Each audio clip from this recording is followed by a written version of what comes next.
Amém? Vamos ler a palavra do Senhor. Mateus capítulo 22, do versículo 1 ao 14.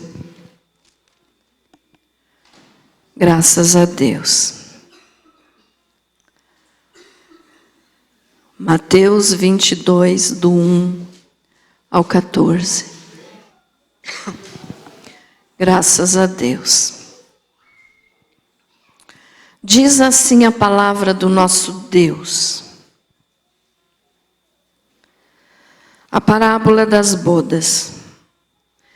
De novo entrou Jesus a falar por parábolas, dizendo-lhes: o reino dos céus é semelhante a um rei que celebrou as bodas de seu filho. Então enviou os seus servos a chamar os convidados para as bodas, mas estes não quiseram vir. Enviou ainda outros servos com esta ordem: dizei aos convidados: eis que já preparei o meu banquete, os meus bois e cevados já foram abatidos, e tudo está pronto, vinde para as bodas. Eles, porém, não se importaram e se foram. Um para o seu campo, outro para o seu negócio, e os outros, agarrando os servos, os maltrataram e mataram. O rei ficou irado e enviou as suas tropas, exterminou aqueles assassinos e lhes incendiou a cidade. Então disse aos seus servos: está pronta a festa, mas os convidados não eram dignos.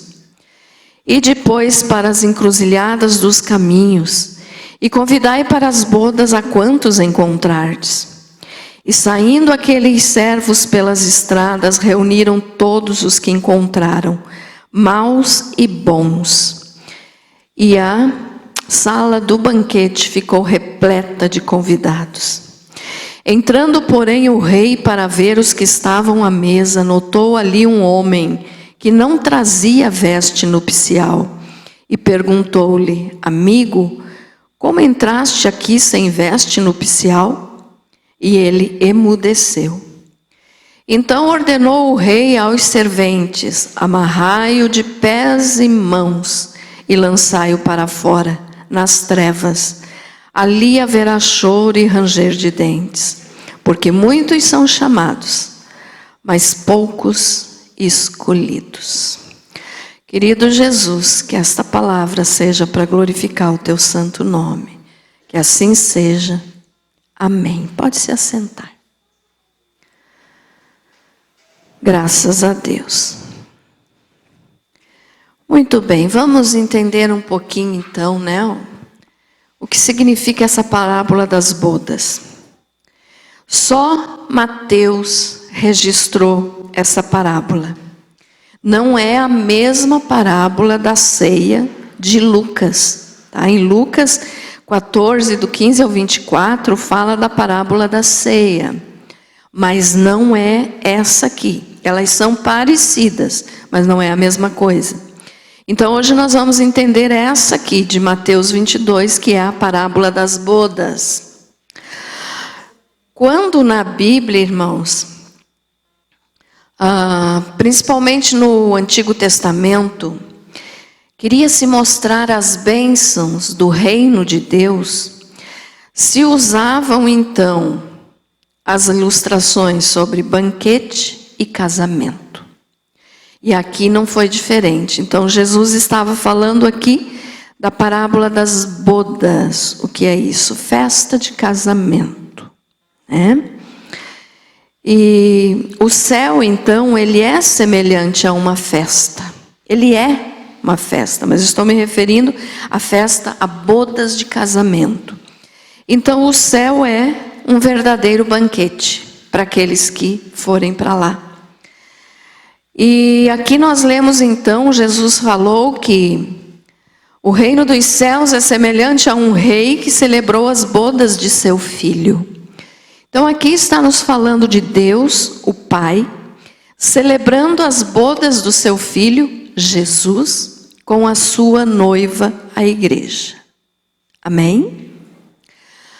E aí então diz o seguinte, no versículo 3. Então enviou os seus servos a chamar os convidados para as bodas, mas estes não quiseram vir.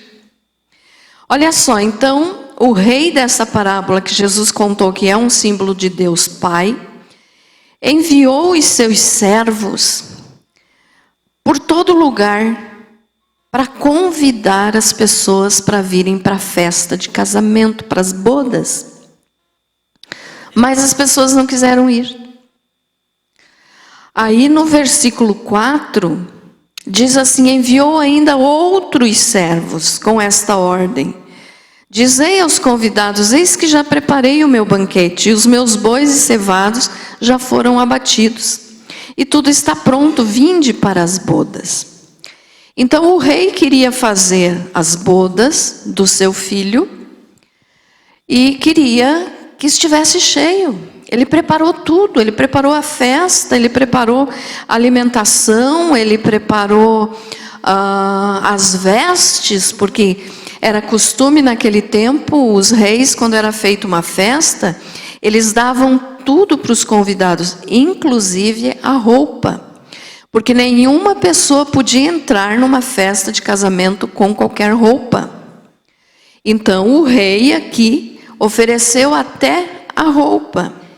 Mas as pessoas não quiseram ir. E no Oriente, irmãos, lá onde fica Israel, onde se passou essa história, aonde nos tempos bíblicos, então, era costume de se fazer 2 convites quando tinha uma festa. O primeiro convite era geral.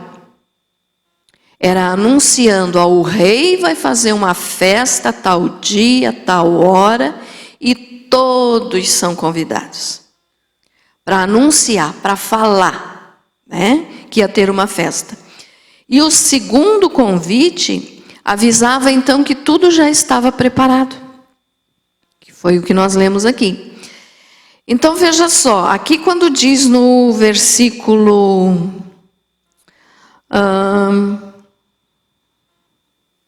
3, então enviou os seus servos a chamar os convidados para as bodas, mas estes não quiseram vir.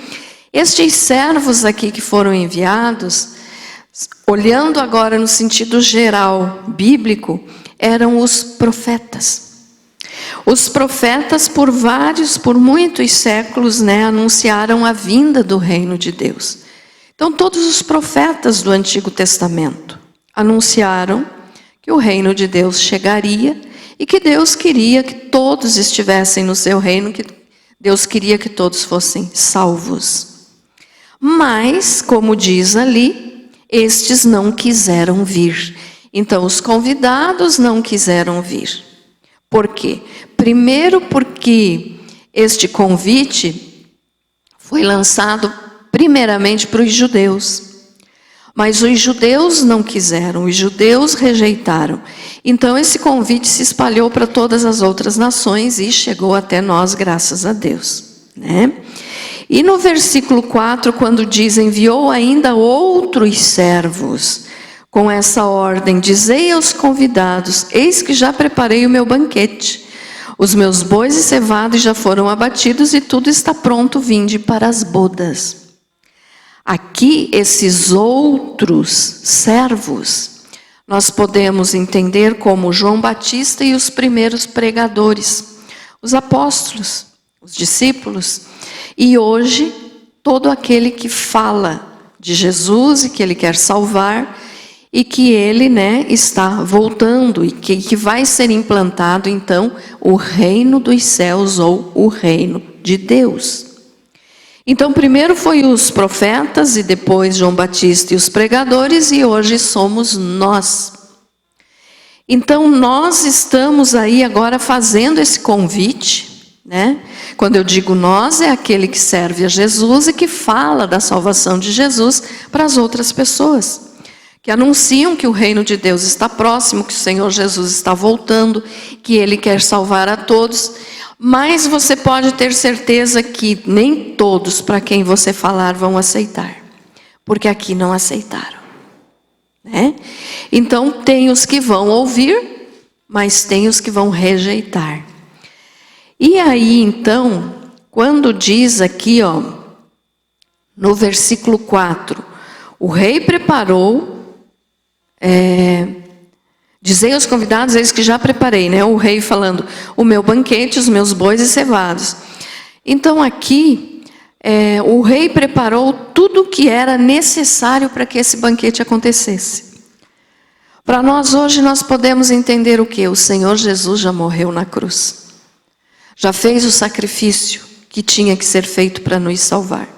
Então, tudo que o Pai podia fazer para trazer esses convidados para a festa, para morar no seu reino, para participar dele, com ele das bodas, ele fez.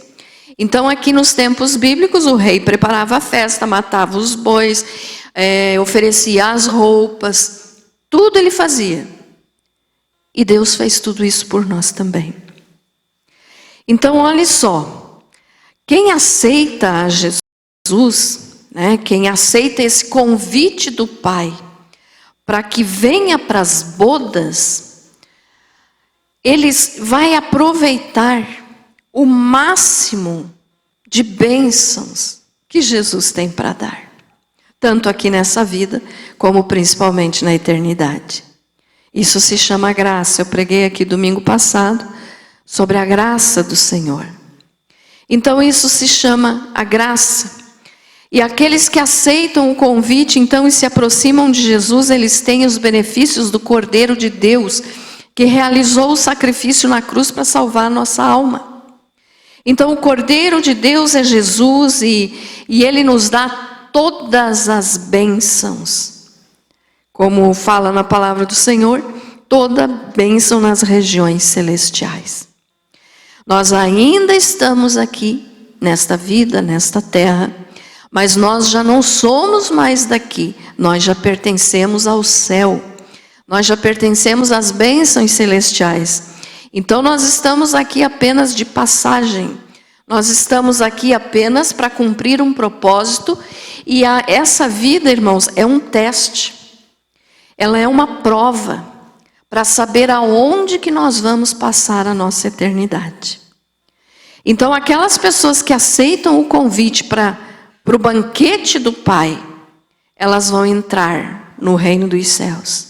Elas vão ser salvas. Mas tem aqueles que vão rejeitar. No versículo 5 ali diz assim, ó.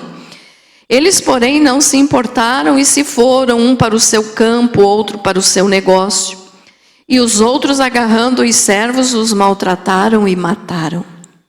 Então, quando o convite foi feito, que os profetas, os discípulos, João Batista, quando eles pregaram então, muitos diziam assim, não tenho tempo. E foram, cada um, resolver os seus negócios do dia a dia. E alguns até mataram então esses servos do rei. Nós sabemos que João Batista foi decapitado. Os discípulos todos, menos João, todos foram martirizados, todos foram mortos pelo nome de Jesus, menos João, que morreu de velhice. Então nós podemos entender o quê? O evangelho está sendo pregado, a palavra de Deus está sendo pregada, assim como foi nessa época, está sendo pregado hoje, mas muitos estão rejeitando. Muitos não querem. E a culpa dessas pessoas vai ser uma culpa tão grande dos que desprezam as oportunidades espirituais, que desprezam os convites do rei, ou seja, os convites de Deus. A culpa dessas pessoas vai ser tão grande na eternidade que isso vai consumi-las para todo sempre. Sempre, sempre, sempre e eternamente. Nunca vão deixar de sofrer. Por quê? Porque rejeitaram o convite do rei. Porque rejeitaram o convite de Deus. Por quê? Porque os homens, nas suas soberbas, os homens desafiam o poder de Deus. E acham, que podem recusar os convites de salvação, porque podem viver por conta própria.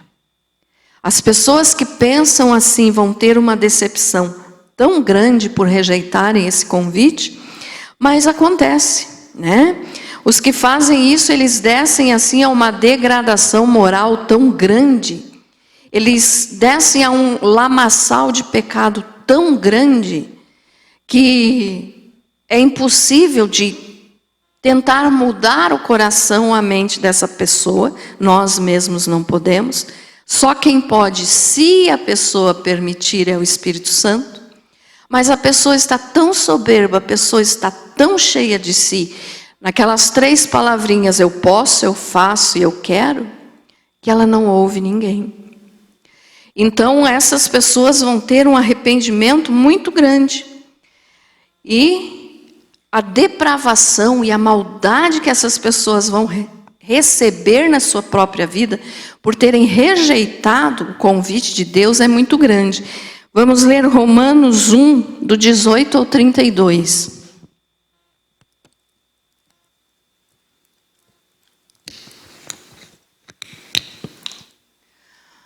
Pastora, é uma leitura muito extensa. Irmãos, às vezes, nos tempos bíblicos, o culto deles era só se reunir para ler a palavra. Então, se a leitura é muito grande, graças a Deus, é o Espírito Santo falando conosco. Então, vamos ler desde o 18 até o 32. Diz assim, a ira de Deus contra a humanidade. Pois do céu é revelada a ira de Deus contra toda a impiedade e injustiça dos homens que detêm a verdade e a injustiça. Porquanto o que de Deus se pode conhecer, nele se manifesta, porque Deus lhe manifestou. Pois os seus atributos invisíveis, o seu eterno poder e divindade, são claramente vistos desde a criação do mundo, sendo percebidos mediante as coisas criadas, de modo que eles são inexcusáveis. Ou seja, Deus se revela através da criação. Nenhum homem, quando eu digo homem é ser humano, homem ou mulher, nenhum homem pode chegar diante de Deus e dizer, eu não sabia. Porque até através de uma planta Deus se revela, mostrando a sua glória e o seu poder. Então nenhum homem, nenhum ser humano é indesculpável e inexcusáveis. Porquanto, tendo conhecido a Deus, contudo não o glorificaram como Deus, nem lhe deram graças, antes nas suas especulações se desvaneceram, e o seu coração insensato se obscureceu. Dizendo-se sábios, tornaram-se estultos ou loucos, em alguma tradução da Bíblia. E mudaram a glória do Deus incorruptível em semelhança da imagem de homem corruptível, e de aves, e de quadrúpedes, e de répteis, idolatria. Por isso Deus os entregou nas concupiscências de seus corações à imundícia, para serem os seus corpos desonrados entre si. Pois trocaram a verdade de Deus pela mentira, e adoraram e serviram a criatura. Serviram a criatura antes que ao Criador, que é bendito eternamente. Amém. Pelo que Deus os entregou a paixões infames, porque até as suas mulheres mudaram o uso natural no que é contrário à natureza. Semelhantemente também os varões, deixando o uso natural da mulher, se inflamaram em sua sensualidade uns para com os outros, varão com varão, cometendo torpeza e recebendo em si mesmos a devida recompensa do seu erro. Aí nós sabemos que entra tudo o que está hoje muito aflorado, muito, entre aspas, para o mundo moderno, a liberdade sexual, mas diante de Deus é condenado. E assim como eles rejeitaram o conhecimento de Deus, Deus, por sua vez, os entregou a um sentimento depravado, rejeitaram o convite do Senhor, receberam um coração depravado, para fazerem coisas que não convêm, estando cheios de toda injustiça, malícia, cobiça, maldade, cheios de inveja, homicídio, contenda, dolo, malignidade, sendo murmuradores, detratores, aborrecedores de Deus, injuriadores, soberbos, presunçosos, inventores de males, desobedientes aos pais, nécios ou loucos, infiéis nos contratos, sem afeição natural, sem misericórdia, os quais, conhecendo bem o decreto de Deus que declara dignos de morte os que tais coisas praticam, não somente as fazem, mas também aprovam os que as praticam. Isso aqui é a fotografia dos dias de hoje. Tudo o que está acontecendo nos dias de hoje é impiedade, é maldade, é imoralidade. E o povo acha normal, acha comum. Diante de Deus é um pecado muito grande. Então aqueles que rejeitam o convite de Deus, Deus os entregou às suas paixões infames. O que significa isso? Não que Deus disse você vai ser assim. Não, Deus disse você quer ser assim? Então se faça a tua vontade. Deus dá liberdade, Deus não obriga ninguém a servir e obedecer Ele. Então as pessoas se tornaram assim. Ah, pastora, mas eu não sou assim, por que eu tenho que ouvir isso? Para que você nunca se torne assim. Porque é possível, como eu falei domingo passado, é possível abandonar a confiança no Senhor, é possível abandonar a fé. Uma vez salvo, sempre salvo é mentira. Uma pessoa que é salva hoje e resolver desprezar o Senhor, ela deixa de ser salva. Então nós temos que ouvir para vigiar, para que nós nunca venhamos a nos tornar assim, e para que nós não venhamos a rejeitar o convite de Deus, de fazer parte das bodas do seu Filho. O que é isso? Aceitá-lo como Salvador e participar da festa de casamento, que vai ter um dia no céu. Ah, pastora, esse negócio de festa de casamento no céu é bobagem. Não é, não. É uma festa real. Uma linda mesa de bodas, onde o próprio Jesus vai estar sentado junto conosco, se alimentando junto conosco.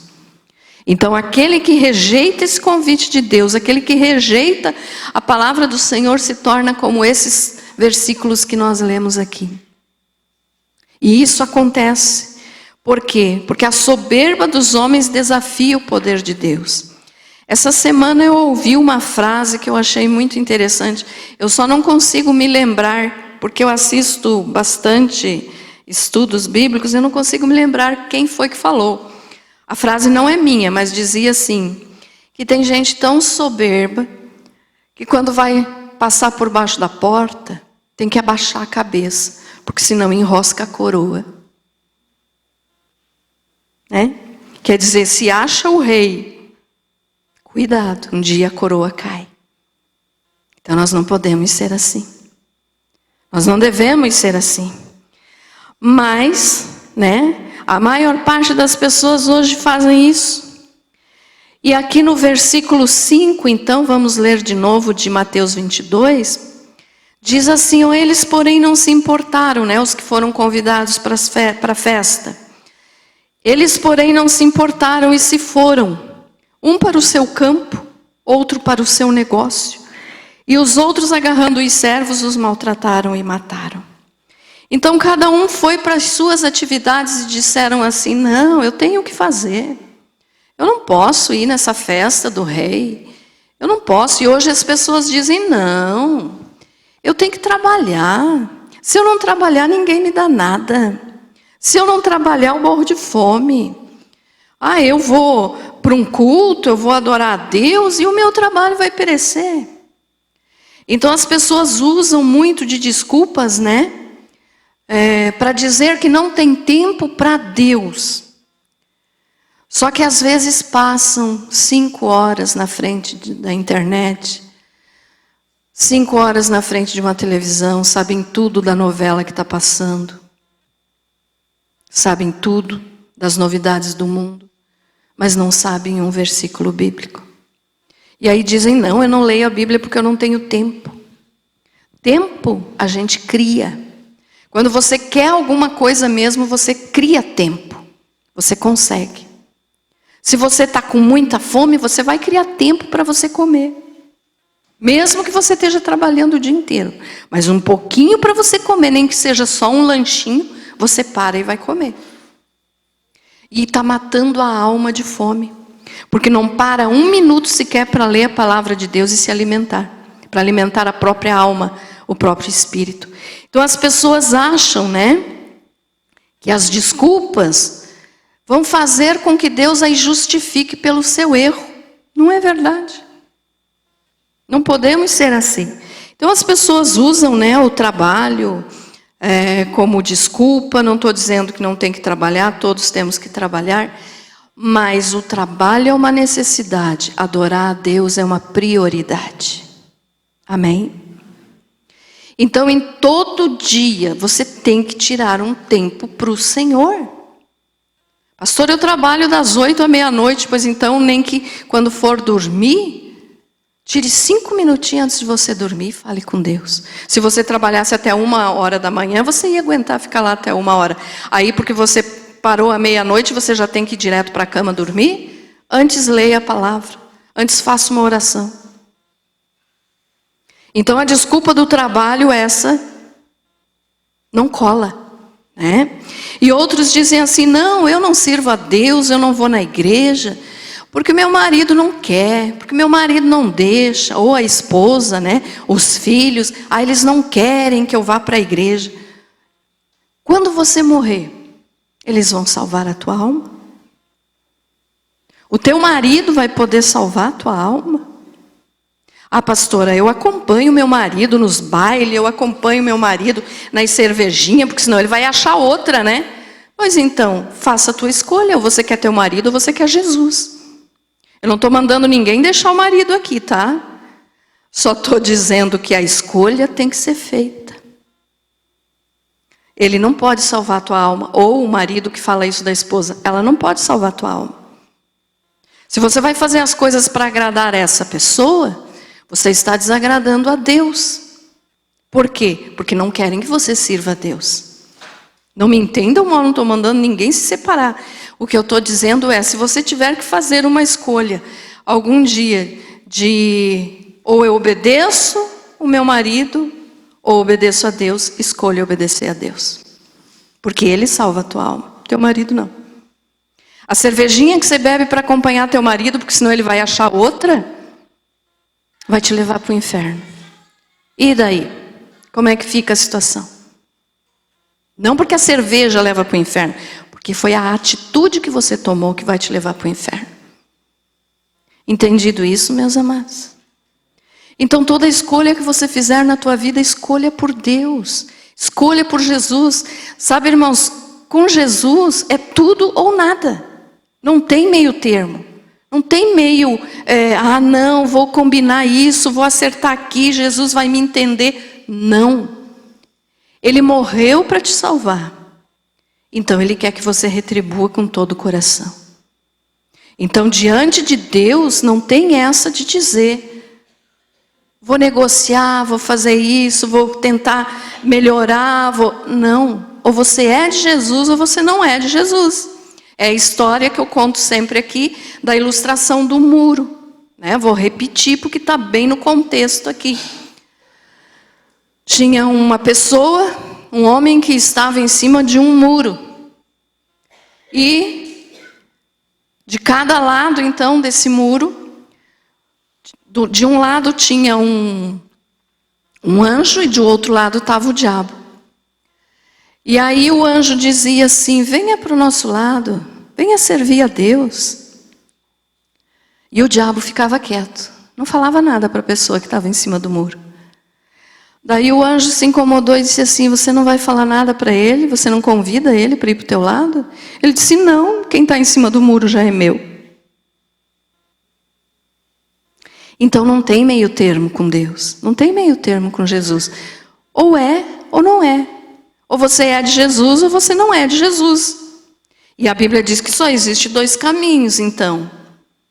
Ou é céu ou é inferno. E aqui quando diz, vou pular um pouquinho, depois eu volto nesse versículo ali, diz assim, no versículo 13. Então ordenou o rei aos seus serventes: amarrai-o de pés e mãos e lançai-o para fora nas trevas. Ali haverá choro e ranger de dentes. O que é isso aqui? É o inferno. Então aquele que rejeita o convite do pai, aquele que rejeita o convite do rei, para entrar no seu reino e para participar das bodas com o seu filho, aquele que rejeita vai ser amarrado de pés e mãos e lançado nas trevas. Onde ali, diz assim, Jesus ainda completou: haverá choro e ranger de dentes. Algumas pessoas brincam, com a realidade do inferno e dizem: no inferno é mais divertido, porque no céu é muito chato. Como essas pessoas estão enganadas? O céu é maravilhoso. Não existe nada de tristeza, de dor, de morte no céu. Agora no inferno é morte eterna, é ranger de dentes, é tristeza, é separação de Deus.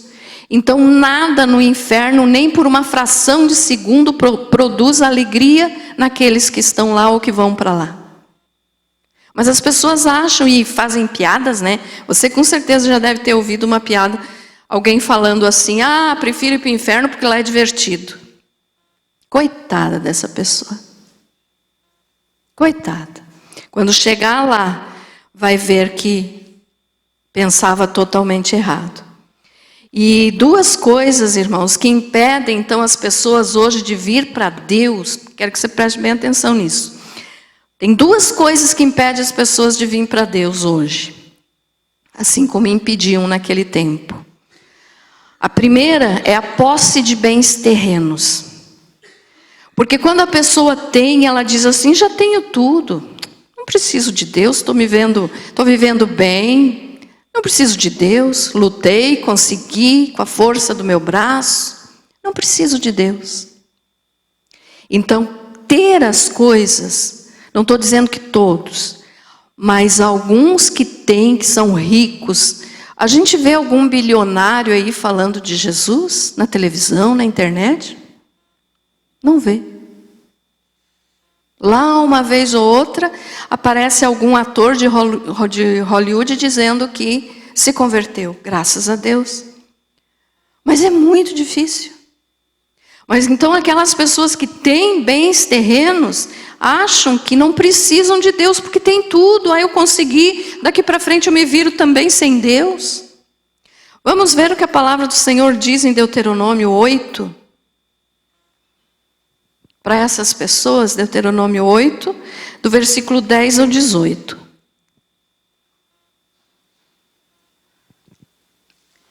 Advertência contra a ingratidão. Comerás, pois, e te fartarás, e louvarás ao Senhor teu Deus pela boa terra que te deu. Guarda-te que não te esqueças do Senhor teu Deus, deixando de observar os seus mandamentos, os seus preceitos e os seus estatutos que eu hoje te ordeno. Para não suceder que depois de teres comido e estares farto, depois de teres edificado boas casas e estares morando nelas, depois de se multiplicarem as tuas manadas e eis teus rebanhos, a tua prata e o teu ouro, sim, depois de se multiplicar tudo quanto tens, se exalte o teu coração, o teu coração ali está diferente, e te esqueças do Senhor teu Deus, que te tirou da terra do Egito, da casa da servidão, que te conduziu por aquele grande e terrível deserto de serpentes abrasadoras e de escorpiões, e de terra árida em que não havia água, e onde te fez sair água da rocha pederneira, que no deserto te alimentou com o maná, que teus pais não conheciam, a fim de te humilhar e te provar, para nos teus últimos dias te fazer bem. E digas no teu coração: a minha força e a fortaleza da minha mão me adquiriram estas riquezas. Olha só, Deus está alertando. Antes te lembrarás do Senhor teu Deus, porque Ele é o que te dá força para adquirires riquezas, a fim de confiar o seu pacto que jurou a teus pais, como hoje se vê. Amém? Está bem explicadinho, né? Então Deus está dizendo: Quando você ficar bem na vida, financeiramente, que você conseguir casa, que você conseguir riqueza, que você conseguir tudo que você almejou, teu carro, enfim, tudo que você sonhou, quando você conseguir, não diga que foi com a força do teu braço, porque fui eu que te dei força para trabalhar e conseguir. Amém? Mas muitas pessoas então não se atentam a isso, porque mesmo nem pegam a Bíblia para ler. Mas aí dizem, eu já tenho tudo, não preciso de Deus. Mas Deus está dizendo, não esqueça que fui eu que te dei. E aquele que fizer isso, então, vai ter um arrependimento grande quando se apresentar diante do Senhor, porque todos vão se apresentar diante do Senhor. E a segunda coisa, então, a primeira coisa que não permite que as pessoas venham para Deus hoje é a posse de bens terrenos. E a segunda coisa é o desejo de possuir bens terrenos. Porque quem sabe você diga, então eu não estou nessa, pastora, porque eu não tenho bens terrenos, eu não sou rica, não tenho isso, não tenho aquilo, então eu não estou nessa. Mas só que tenho a segunda coisa, que é o desejo de possuir esses bens terrenos. Então, quando a pessoa tem o desejo de possuir esses bens terrenos, essas coisas, essas riquezas, o materialismo, podemos dizer assim, é pecado desejar ter alguma coisa, pastora? Não, não é pecado. Mas se você colocar isso no teu coração como prioridade, é pecado, porque se torna ídolo. Idolatria não são somente imagens, idolatria é tudo que o teu coração ama, adora, coloca como em primeiro lugar. Então, as que não têm e que desejam possuir, vão dizer, eu tenho que trabalhar muito para conseguir o que eu quero. E nesse trabalhar muito, acabam caindo no mesmo erro dos primeiros que já têm. Ou seja, é a força do meu braço que vai me dar tudo isso. Não é Deus. Quem é Deus, né? Tem gente que diz assim, que Deus, que nada, se eu não trabalhar eu não tenho nada. Então, essas duas coisas, a posse de quem tem já, né, bens terrenos, e aquele que ainda não tem, mas que deseja possuir e trabalha e se mata trabalhando para isso, e esquece que a sua alma é muito mais importante que qualquer bem terreno, que qualquer coisa que possa satisfazer aqui nessa vida. Entendido isso, amados? Amém? Então temos que trabalhar? Sim. Podemos conquistar as coisas? Claro, Deus dá. Só que, como eu já falei aqui outras vezes, isso é uma coisa que vem junto, é um combo, né? Que vem junto, quando a pessoa serve a Deus de todo o coração, essas coisas vêm. Elas vêm junto com as bênçãos do Senhor, com a salvação. Porque Deus é bom, Ele quer abençoar os seus filhos. Mas quando a pessoa coloca isso no coração como prioridade, já começou tudo errado. Então não deve ser assim. Então essas duas coisas impedem o povo de vir para Deus hoje. Assim como impedia naquela época da parábola que Jesus contou. E tem dois tipos de pessoa que não aceitam o convite. O primeiro, os que não se importam. Nós lemos ali, né, que os convidados não se importaram com o convite. Isso é bobagem. Não vou, tenho mais o que fazer.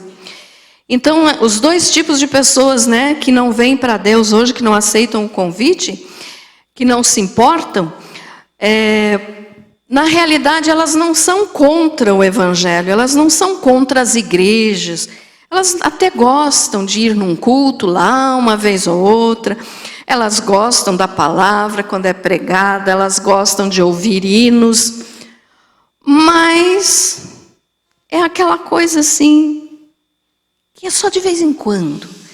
Então ama mais o mundo do que a Deus. Então é dois tipos de pessoas que não aceitam o convite. Os que não se importam porque amam mais o mundo do que a palavra de Deus, do que o próprio Deus. E o segundo tipo é os que odeiam a mensagem e os seus mensageiros. Tem gente que diz assim, né, não suporto nem ouvir falar o nome crente. Então odeio crente, odeio igreja, odeio quando alguém vem me convidar para ir numa igreja. Esse é o outro tipo de pessoa. Por quê? Porque matam os seus mensageiros. Aqui mataram, né? Aqui no Brasil hoje, graças a Deus, ainda não estão matando quem prega o evangelho. Mas a perseguição já está bem adiantada. Não se pode mais falar isso, não se pode mais falar aquilo. Vai chegar um momento em que vão matar os que pregam. Mas nos outros países, já se mata. Mata, falou de Jesus, morre. Então são os dois tipos de pessoas. Os que não se importam até gostam de vez em quando de ir numa igreja, mas amam mais o mundo.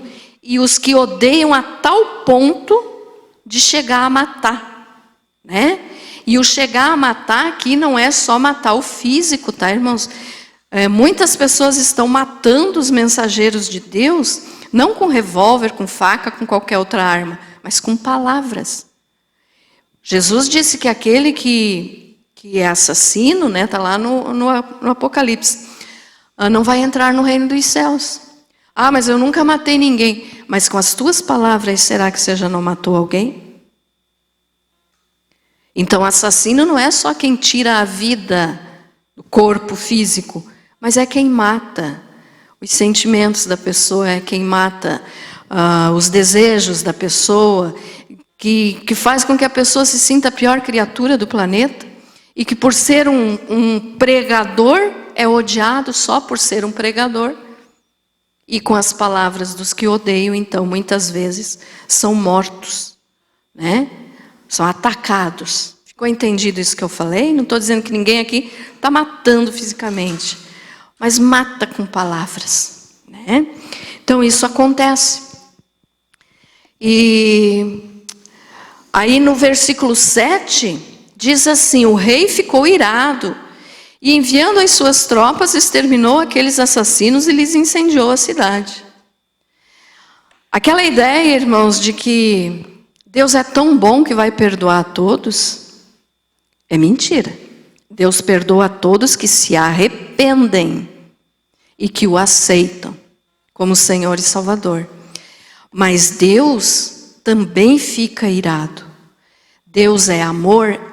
Eu falo muito aqui para vocês, Deus é feito de amor, a essência de Deus é amor, mas Ele também é justo. Então, assim como o rei aqui da parábola ficou irado e enviou as suas tropas para destruir aquelas pessoas, aqueles assassinos, aqueles que rejeitaram o convite, e lhes incendiou a cidade, Deus também vai fazer com aqueles que o rejeitam. Por quê? Porque o dia da ira do Senhor vai chegar. O dia do julgamento vai chegar.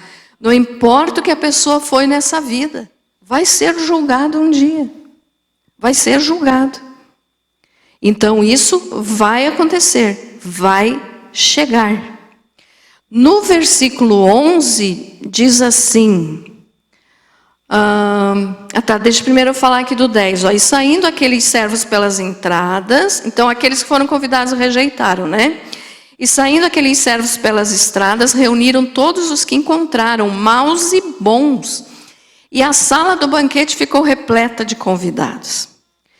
Então a palavra de Deus, assim como naquela época, hoje está sendo pregada para todos, para bons e para maus.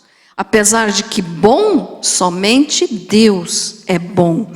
Mas aqui quando diz para bons e para maus, está dizendo para aquelas pessoas que vivem mais corretamente, né? Mas também para maus, ou seja, para assassinos, para drogados, para seja lá a maldade que essa pessoa pratica ou que está sofrendo, né? Como as pessoas hoje que estão viciadas, são pessoas sofredoras, sofrem muito com isso. Mas Jesus quer salvar. Então diz que eles saíram e trouxeram todos. Então assim, a palavra de Deus é para todos, a salvação de Deus é para todos. Não importa se a pessoa se acha bom ou se acha mal, Deus quer salvar a todos, porque todos nós diante de Deus somos maus. Nós só somos salvos pelos méritos de Jesus, nós não temos méritos. Então nós só somos salvos por Jesus. Então você que é um pregador desses tempos, né? Que antes eram os profetas, João Batista, os discípulos, hoje somos nós. Eu não sou pregador, pastor. É sim, com as tuas atitudes, com o teu exemplo de vida, você prega a palavra. Com as tuas palavras mesmo, você prega a palavra. Então você não rejeite ninguém, porque Deus não rejeita. Está dizendo aqui que a sala se encheu de maus e bons. Então quem somos nós para querer dizer, esse não merece? Não vou pregar o evangelho para essa pessoa. Esse não merece. Nenhum de nós merecia. O que nós merecemos, como eu digo sempre, era o inferno. Então não julgue, porque Jesus falou da maneira que nós julgarmos os outros, nós seremos julgados. Então a sala se encheu, ficou repleta de convidados. Deus quer o bandido, Deus quer o assassino, Deus quer o ladrão, Deus quer o mentiroso, Deus quer aquela pessoa que procura levar tudo certinho. Deus quer a todos. Quem somos nós para dizer que tem alguém que não mereça ouvir o evangelho? Então os servos do rei saíram e levaram aqueles e encheram a sala do rei das bodas. E daí sim no versículo 11 então, diz assim, entrando porém o rei, para ver os que estavam à mesa, notou ali um homem que não trazia veste nupcial. O que significa isso? O rei então foi ver os convidados, aqueles que tinham aceitado o seu convite, foi olhar as pessoas que estavam à mesa, e no meio de todos os convidados ali, ele olhou um que não estava vestido com roupa decente para ir no casamento, para participar da festa. Lembram que eu falei agora há pouco que o rei planejava tudo que dava até a roupa para as pessoas irem no casamento, na festa? Esse aqui estava lá sem a roupa, sem a veste nupcial. E aí o rei disse assim, no 12, e perguntou-lhe, amigo, como entraste aqui sem veste nupcial? E ele emudeceu. O que significa isso? Ele não estava preparado para estar ali na festa, para estar ali nas bodas. Quem são as pessoas hoje que fazem isso? São os que confiam na sua própria justiça, que recusam-se vestir das vestes de Jesus e querem ficar vestidas com as suas roupas de justiça própria. Eu sei tudo, eu faço tudo, está tudo certo, Deus vai me receber porque eu sou uma pessoa tão boa, eu sou alguém que sabe fazer as coisas. Não é assim que funciona diante de Deus. Então, olha só. As pessoas que, esse homem que estava lá, ele, sem a veste nupcial, ele estava confiando em si mesmo, dizendo, não, eu vou entrar lá, porque eu sou uma pessoa boa, eu vou participar desse banquete. Mas ele não podia. Pensou que ia se esconder, mas diante de Deus ninguém se esconde. Então, assim como o rei que convidou, enxergou que ele não estava vestido próprio para o casamento, Deus enxerga quando a pessoa não tem as vestes de Cristo. O que é as vestes de Cristo? Quando a pessoa se converte de verdade a Jesus, se arrepende dos seus pecados e muda de vida, essa pessoa recebe uma veste, uma roupa espiritual. Nós não enxergamos, não é essa nossa roupa aqui. É uma roupa espiritual, uma roupa que a palavra de Deus nos diz que é branca como a neve. Os nossos pecados são lavados pelo sangue de Jesus e nós nos tornamos brancos como a neve. Antes nós estávamos sujos, manchados pelo pecado. Aí Jesus lava a nossa roupa com o seu sangue. E nós recebemos então essa veste que é branca. E cada vez que peca, suja essa veste. Por isso nós precisamos sempre confessar os nossos pecados. Mas para pedir perdão, e se arrepender em nome de Jesus. Mas esse homem aqui estava lá na festa achando que o rei não ia notar. E se notar, eu sou uma pessoa tão boa que ele não vai me expulsar da festa. Mas não é assim que funciona. Então, diante de Deus também não tem isso. Deus enxerga todas as coisas em todos os lugares e ninguém pode entrar no céu pela sua justiça própria. Nós só entramos no céu pela justiça de Jesus, pelos méritos de Jesus. Então, aquele que acha que é certinho e faz tudo, não vai entrar nas bodas. E vai ter tanta gente, irmãos, que acham que estão caminhando para o céu e que quando morrerem vão ter um desgosto tão grande porque vão estar indo para o inferno, porque confiaram em si mesmos, na sua justiça própria, e não confiaram em Deus. Vamos ler aquele versículo, eu li aqui também semana passada, na pregação, esse versículo, vamos ler de novo. Isaías 64, 6.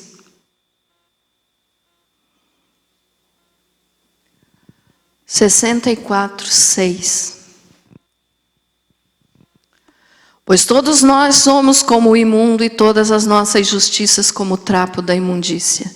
E todos nós murchamos como a folha e as nossas iniquidades como o vento nos arrebatam. Frisando bem lá o início, ó. Somos como o imundo e todas as nossas justiças como o trapo de imundícia. Falei domingo passado, vou voltar a falar porque também está dentro da mensagem. A nossa justiça é igual pano, trapo, que as mulheres usavam no seu período menstrual, naquele tempo que ainda não existia absorvente. Então aquele pano, aquele trapo era tão imundo. E a nossa justiça própria do eu posso, eu faço, eu quero, eu sei fazer, é igual aquele pano sujo de sangue podre. Não tem valor algum diante de Deus. Então quem quer entrar no céu porque se acha bonzinho, está caminhando para o inferno. Quem quer entrar no céu porque acha que merece muita coisa, está caminhando para o inferno. E o susto dessas pessoas nos fala nos Salmos, que vai ser muito grande, quando eles perceberem que ao invés de estar entrando no céu, estão entrando no inferno. Então esse homem não tinha as vestes reais. E muitos hoje que se chamam de cristão, na realidade não são cristãos. São crentes, apenas crentes. Como eu falo para você, pastora, mas então é errado ser crente? Não. Ser crente em Jesus, amém. Somos crentes em Jesus. Mas esse crente que eu estou falando é aquela pessoa que apenas crê. Ó, eu creio que isso aqui é uma garrafa d'água, então eu sei que isso aqui é uma garrafa d'água. Eu sou crente que isso aqui é uma garrafa d'água. E tem gente que é crente em Jesus só assim. Eu sei que Jesus existe, que ele fez isso, que ele fez aquilo, mas eu sou melhor do que ele porque eu sou bonzinho. Então são apenas crentes. E eu digo sempre, o diabo também é crente. Ele crê em Deus, ele sabe que Deus existe. Ele viu e vê Deus face a face. Então ele crê, ele é um crente. Nós não podemos ser simplesmente crentes, nós temos que ser cristãos. Cristãos verdadeiros, o que é isso? Fazer o que Jesus fez enquanto estava aqui na terra. Se Jesus não fazia, eu também não posso fazer. Jesus mentia? Não, então eu também não posso mentir. Jesus roubava? Não, então eu também não posso roubar. Jesus falava mal dos outros? Não, então eu também não posso falar. Então ser cristão é ser seguidor e imitador de Jesus. E o apóstolo Paulo falou, sede meus imitadores como eu também sou de Cristo. Então Paulo imitava Jesus a ponto de dizer, podem me imitar porque eu estou imitando Jesus. Será que nós podemos dizer isso hoje? Você pode chegar para alguém da tua família e dizer, me imite, porque eu estou imitando Jesus, assim como Paulo falou? Nós somos cristãos, irmãos, ou somos só crentes? Em qualquer coisa, no copo d'água, num papel. O diabo é crente. Então quem não tem as vestes de Jesus, quem não tem a justiça de Jesus, quem não foi justificado por Jesus, não vai entrar nessa festa de casamento. Ou seja, não vai ser arrebatado.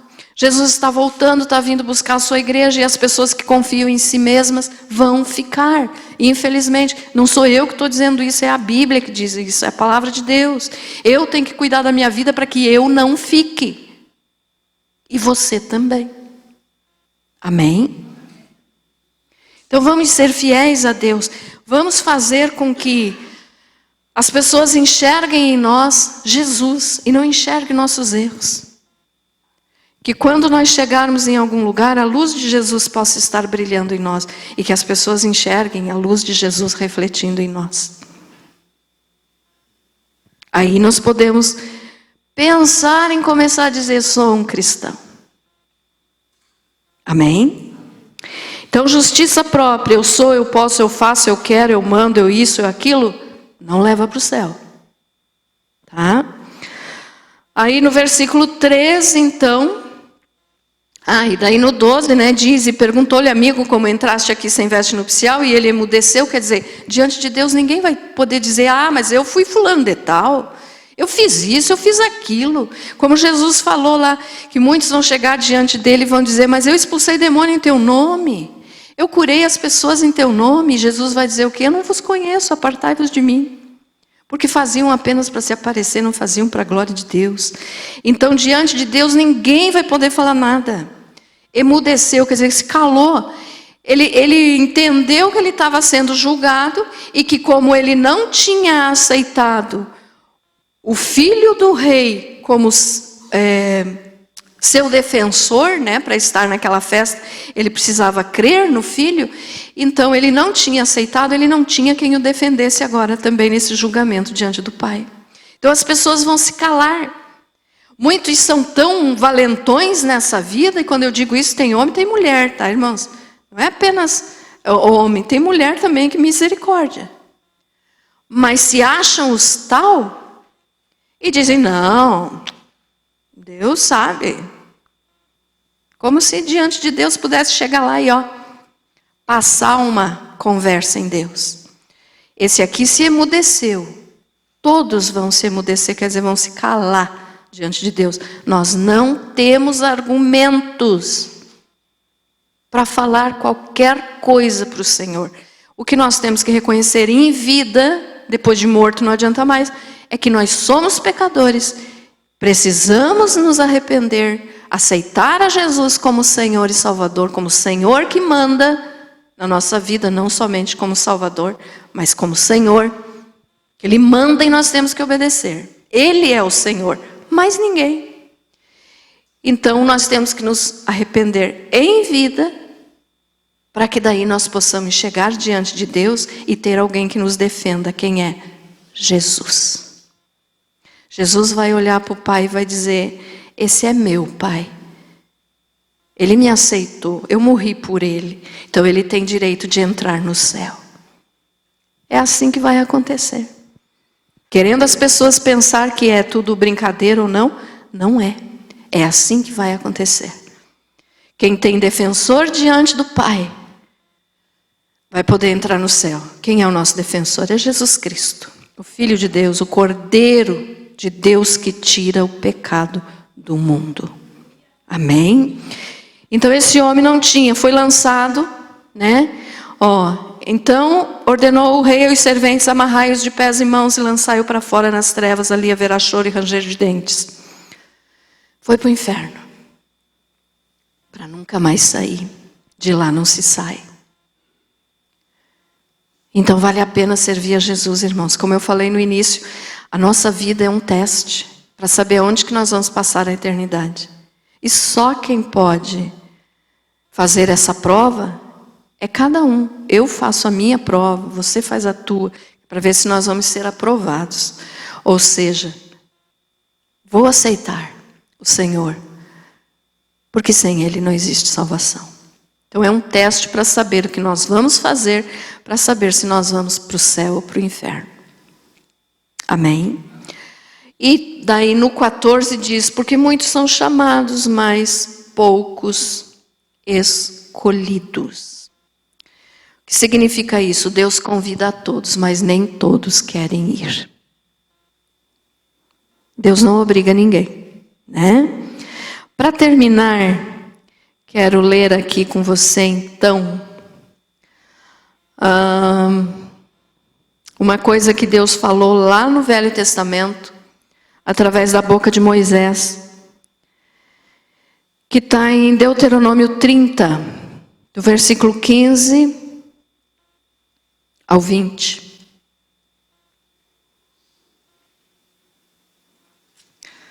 Deuteronômio 30, do 15 ao 20. Diz assim, ó: vê que proponho hoje a vida e o bem, a morte e o mal. Se guardares o mandamento que hoje te ordeno, que ames o Senhor teu Deus, ande nos seus caminhos e guarde os seus mandamentos, e os seus estatutos e os seus juízos, então viverás e te multiplicarás, e o Senhor teu Deus te abençoará na terra a qual passas para possuí-la. Porém, se o teu coração se desviar e não quiseres dar ouvidos, e fores seduzido, e te inclinares a outros deuses e os servires, então hoje te declaro que certamente perecerás. Mas permanecerás longo tempo na terra a qual vais, passando o Jordão para... Não permanecerás longo tempo na terra a qual vais, passando o Jordão para a possuíres. Os céus e a terra tomo hoje por testemunhas contra ti, que te propus a vida e a morte, a bênção e a maldição. Escolhe, pois, a vida para que vivas tu e a tua descendência. Amando o Senhor teu Deus, dando ouvidos à sua voz e apegando-te a Ele, pois disto depende a tua vida e a tua longevidade, para que habites na terra que o Senhor, sob juramento, prometeu dar a teus pais, Abraão, Isaque e Jacó. O que Deus está dizendo aqui? Que Ele oferece a vida e a morte para cada ser humano, para todos que já nasceram desde Adão até o último que vai nascer. Tem essa palavra de Deus aqui. Deus oferece a vida, Jesus, ou a morte para aquele que rejeita Jesus. E aí no 19 ele diz, ó: os céus e a terra tomo hoje por testemunha contra ti, que te propus a vida e a morte, a bênção e a maldição. Escolhe, pois, a vida para que vivas tu e a tua descendência.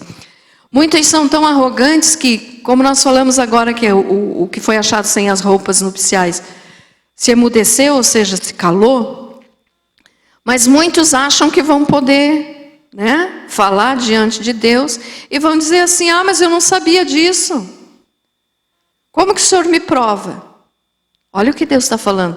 Aquele que rejeita Jesus vai ser julgado pela lei, pela palavra. E Deus está dizendo aqui: os céus e a terra tomou hoje por testemunha contra ti. Então ele vai dizer: eu tenho testemunha que eu falei isso para você. Você não quis ouvir. Quem são as testemunhas? O céu e a terra. Até o céu e a terra são testemunhas de que o Senhor oferece para todo ser humano a vida, a salvação. E para aquele que rejeita, ele diz: você vai morrer. Morre fisicamente quando chega a hora, e morre a pior de todas, que é a segunda morte, depois então na eternidade. Então Deus está oferecendo a vida ou a morte, E ele diz: escolhe, pois, a vida para que vivas. E quem é a vida? Jesus.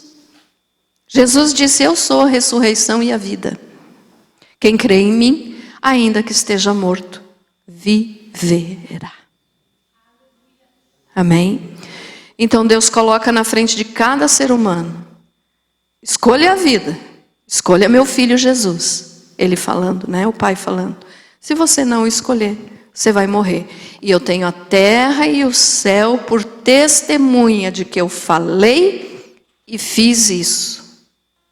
Amém, meus amados?